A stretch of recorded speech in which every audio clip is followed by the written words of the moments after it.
Good morning mga ka-farmers. Ito, i-start na tayo ng preparation dun sa sisibuyasan natin. Ito, nagro-rotovator na sila. Ibig sabihin, tinitil or binubungkal na nila yung lupa. So, ito yung first procedure. Kailangan bungkalin yung lupa para madurog, kumbaga. Pero may isa pang proseso yan. Yun naman tinatawag na hand tractor.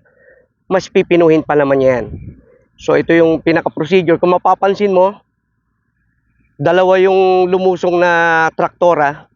Isa yung nandoon sa gawing taas, isa tong nandito sa gawing baba. Siguro yan, kaya maagang lumusong yung mga yan. Most probably, meron pang ano yan meron pa silang schedule. Since hindi naman ganun kalakihan itong lupa na tatrabahuhin natin. So, pinagtulungan na nila. A matter of, ano lang yan. Maximum siguro dyan, 1 hour. Matatapos na yan. So, ito, kung sa tingin ko, naka-ano na sila isang ikot. Ayan.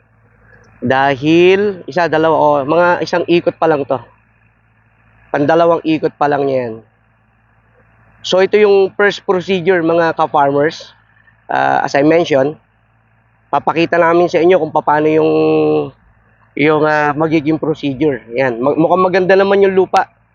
Mukhang napakaganda ng pagkakabuhaghag. Kaya sana maging successful yung pagsisibuyas natin dito. Yan.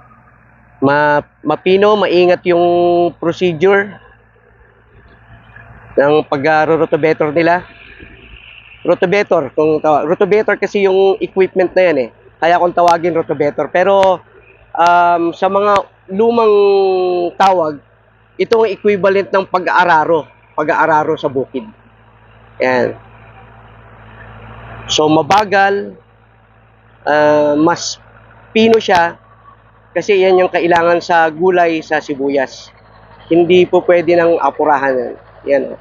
Maganda yung ayan si Kuya. Ayan.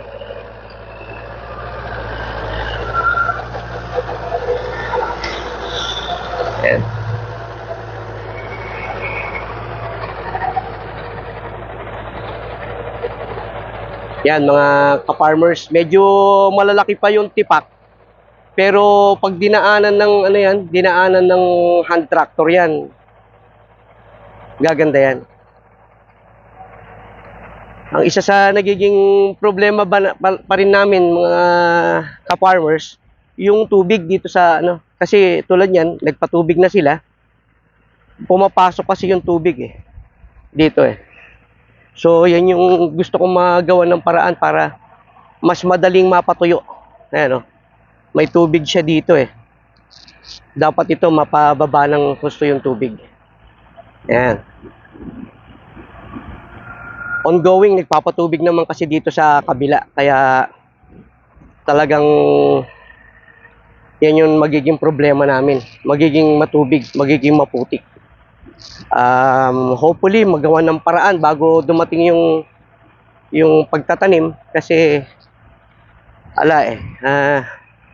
walang magagawa Kailangan talagang maayos. Ayan matatapos na niya. Isang pasada na lang pala yan, tapos na So, ayan. More or less, makikita ninyo yung magiging kakahinatnan nito mga ka-farmers. Medyo basa pa siya. Pero sa maghapon yan, na maaraw, matutuyo na rin yan. Matutuyo rin. Kaya lang, medyo kailangan to, maabatan yung tag nito. Pagpapadrain. Kasi pag hindi ito na-drain mabuti, may stuck ang tubig, hindi siya lalambot, hindi gaganda. Yan. So, ito naman yung ating palay so far. Kung papansinin mo naman siya, malalaki na. On the sideline, I mean, yan. Ito na yung ating palay. More or less, 1 month na siya ngayon. Ay, hindi. 28 days. Kasi, oo, 28 days siya ngayon. Pero malalaki na siya. Yan. So, malalaman natin kung ano yung setup dito sa mangyayari dito sa bukid. Yan. Buti na lang nakalusong din ako ngayon. Kahapon kasi hindi ako nakalusong dahil ano, talagang masama yung pakiramdam ko kahapon eh. May boses na rin ako kahit malat-malat pa. Kahapon totally talagang masahol pa kay Rod Stewart yung dating ng boses ko eh. Yan guys, ito yung magiging itsura niyan. Initial na itsura niya. Pero aayusin pa yan. Yan, tingnan mo, malinis na siya. Aayusin niya, lalagyan ng mga bed. Lalagyan siya ng mga beddings. Tapos aayusin. Yun lang, may mga tubig-tubig pa. Hindi ko alam kung paano malilinis yan. Pero hopefully, maayos. Para walang maging problema. Isa lang pala yung gumagana. Standby yung isa. Dahil sabi ko nga, malamang yan, may lakad na yung mga yan. So, naghintayan na lang sila. Magko-convoy yung mga yan pag ano. Magko-convoy sila pag pag alis nila rito kasi tapos na yan eh. Sabi ko sa'yo, a matter of hour lang yan matatapos dahil yan ang power ng machineries eh. Yun guys, i-update ko kayo from time to time. Ano yung mga magiging susunod na procedure dito. Ano yung magiging itsura nitong bukid natin. The moment na pwede na siyang tamnan. 20 days from now, magtatanim na. Actually, dapat 16 days eh. Kaso nagkaroon ng adjustment dahil sa lupa. So, January 1 and January 2, pagtatanim. By the way, please subscribe, like, and share sa channel para lagi kayong updated sa mga happenings. Maraming salamat. Bye-bye.